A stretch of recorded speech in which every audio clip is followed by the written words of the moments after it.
Welcome to CultureAlley Mandarin. 你好. This is Basic Mandarin Lesson 13. Let's start by going over some of the phrases that you learned in the last lesson. Teacher becomes 老师.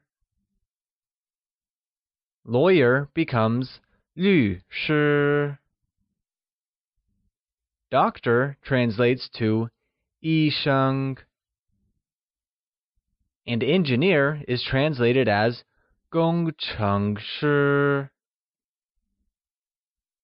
Similarly, manager is 经理. Accountant becomes 会计. Housewife translates as 家庭主妇. And retired is 退休了. Hope you remembered all of them. Now let's go through some of the phrases we learned last time. I am a doctor translates to 我是医生. She is a manager becomes 她是经理. While he is an accountant will become 他是会计. And finally, I am retired translates as 我是退休了. Let's go over these occupational phrases as well. What does your father do translates as 你爸爸做什么工作? My father is a lawyer becomes 我爸爸是律师. Similarly, what do you do translates to 你做什么工作? While I am an engineer will become 我是工程师. Let's quickly go over the conversation between Mark and Lisa. As always, we will first cover the conversation in English and then in Mandarin. How are you? Not bad. How are you? I am also very good. This is my father. What does your father do? Now let's see how it goes in Mandarin. 你好吗? 不错。你好吗？我也很好。他是我爸爸。你爸爸做什么工作? Great! Now let's cover the remaining part of our conversation as well. Here it is in English. My father is a lawyer. And you? I am an engineer. What does your mother do? My mother is a housewife. Wonderful. Here is what it would sound like in Mandarin. 我爸爸是律师，你呢？我是工程师。你妈妈做什么工作？我妈妈是家庭主妇。太好了。Excellent! Let's move on to today's lesson. Today, we will learn about measure words. Today's lesson will teach something that is peculiar to Mandarin alone, measure words. Let's see what they mean and how they are used. In English, we often have words defining the type of object being discussed. A good example would be a loaf of bread, a flock of sheep, or a glass of water. Mandarin uses a similar part of speech known as measure words that may refer to the number, shape, or any other specification of an object. Let's learn a few important characteristics about measure words before we proceed. An important point about measure words is that unlike English, every noun requires a measure word in Mandarin. While in English we can say 3 goats, In Mandarin, we have to say something like 3 measure word goats. Interestingly, there are more than 100 measure words in Mandarin. We will only cover a few relevant ones today, so let's start. The first measure word we will learn is zhang.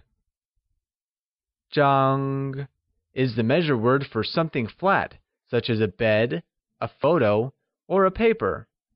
It is pronounced with a high level tone, like zhang.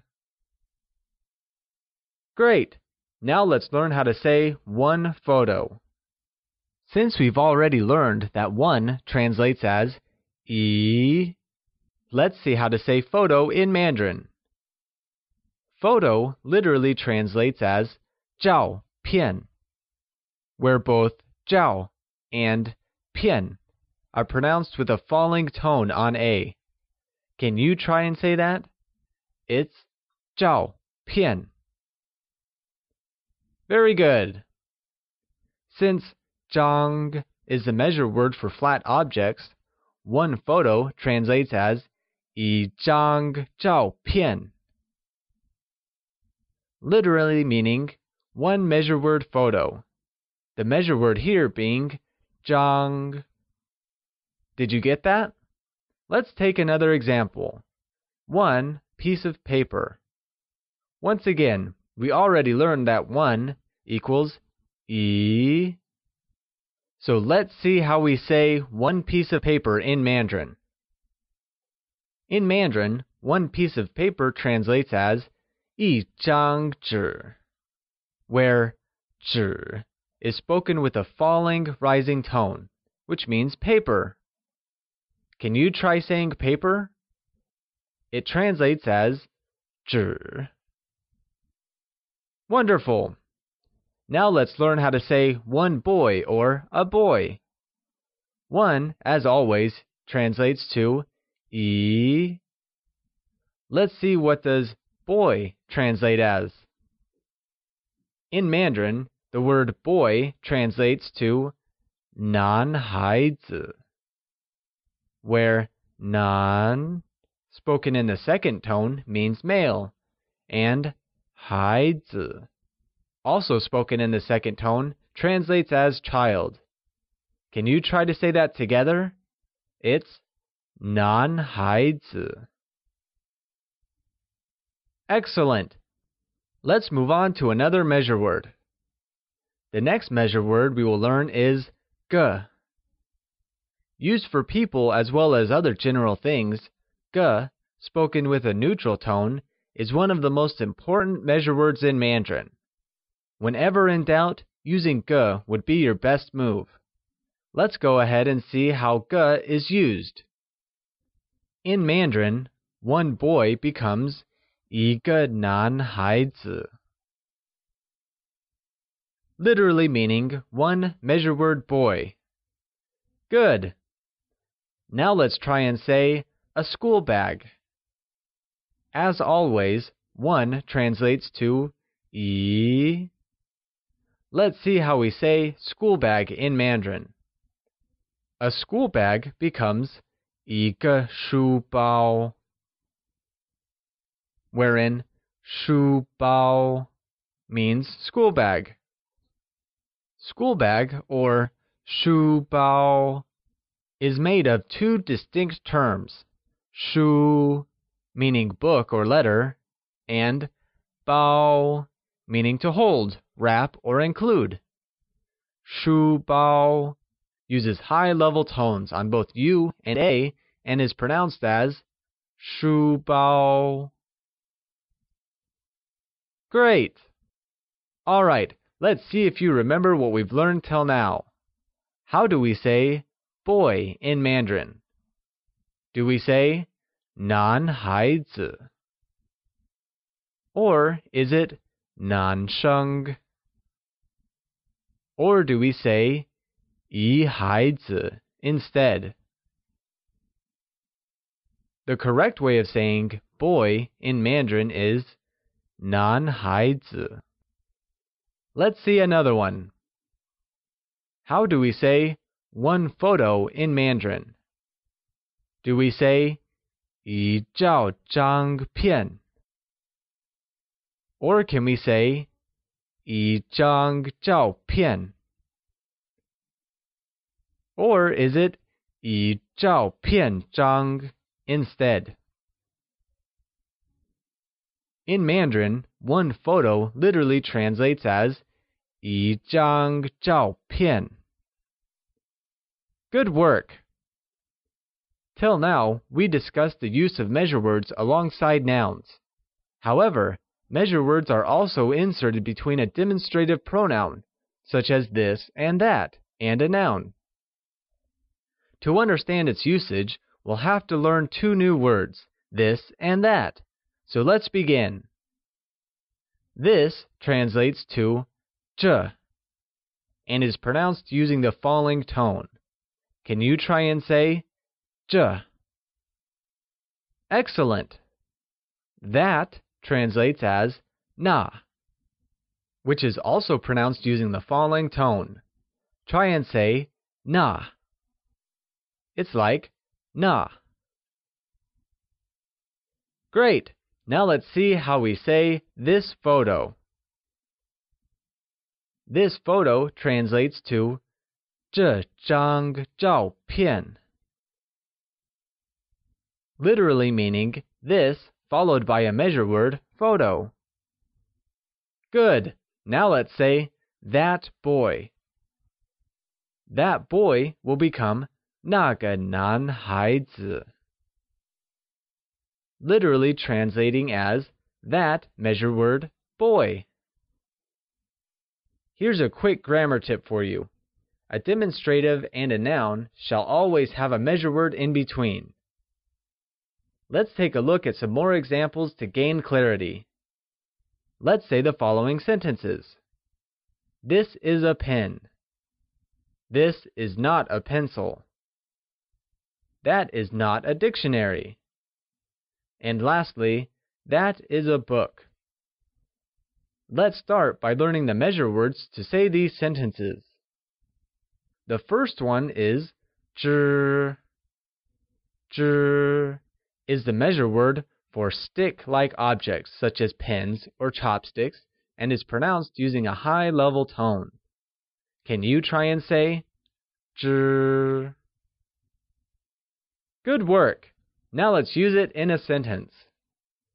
This is a pen translates to 这是支笔,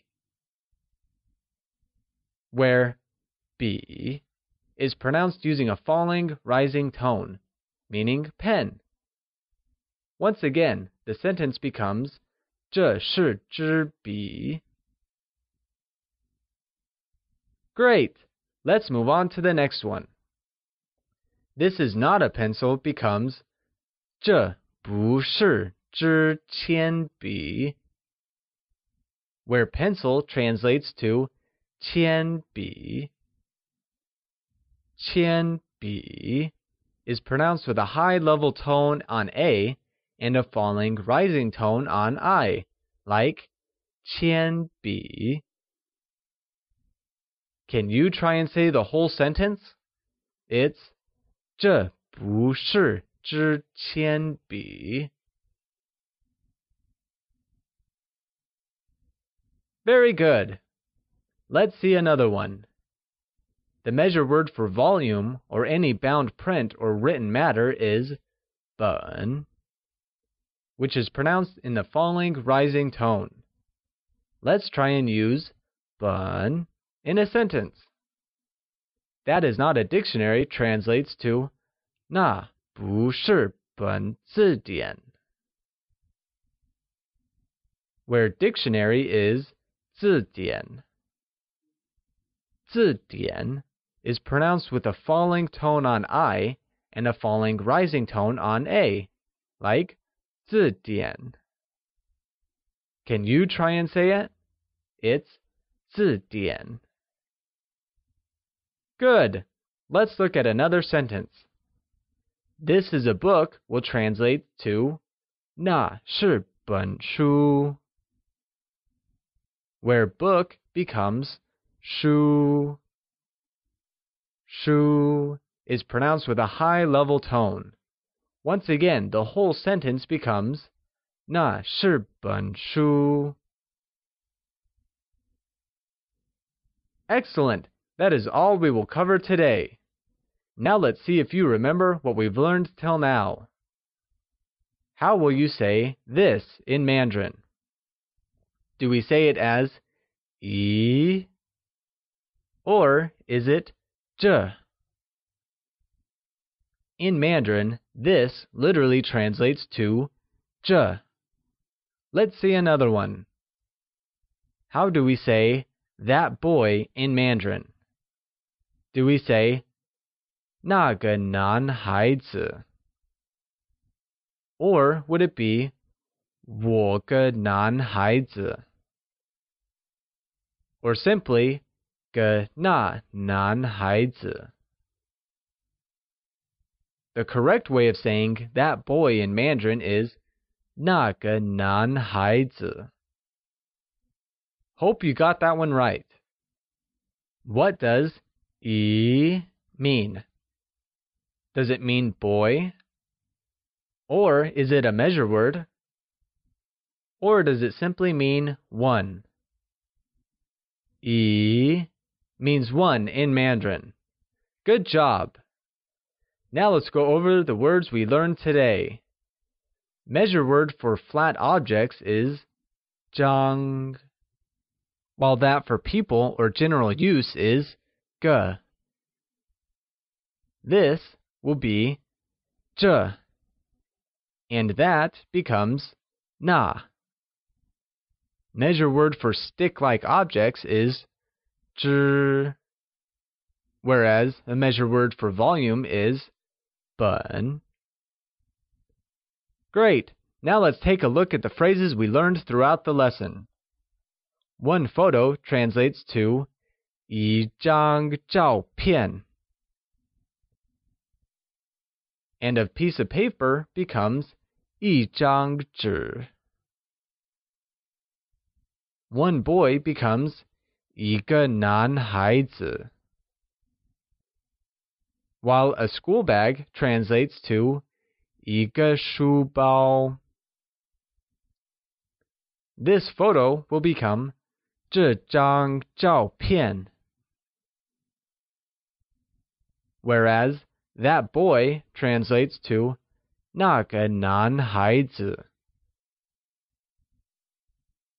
Similarly, this is a pen becomes 这是支笔, and this is not a pencil becomes 这不是支铅笔.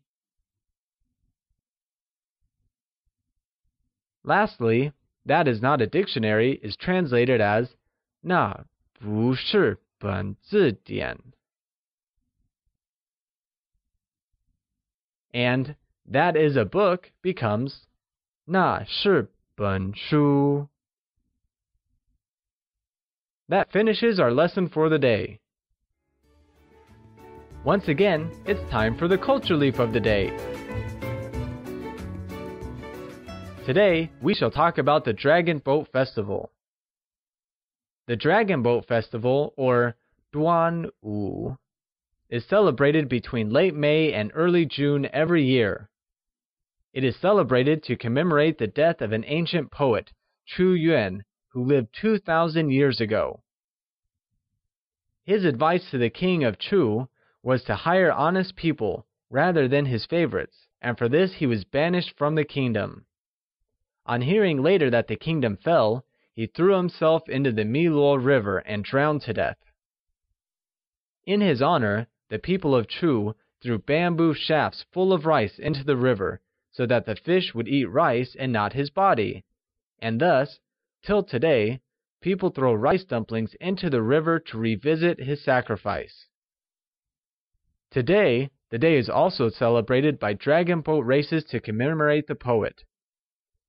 Many weeks are spent creating elaborate dragon boats which are similar to canoes. Here you can see the picture of Dragon Boat Festival in Haiwei, China. In the next lesson, we will learn question formation and negations. We hope you enjoyed your lesson today. See you at the alley for the next one.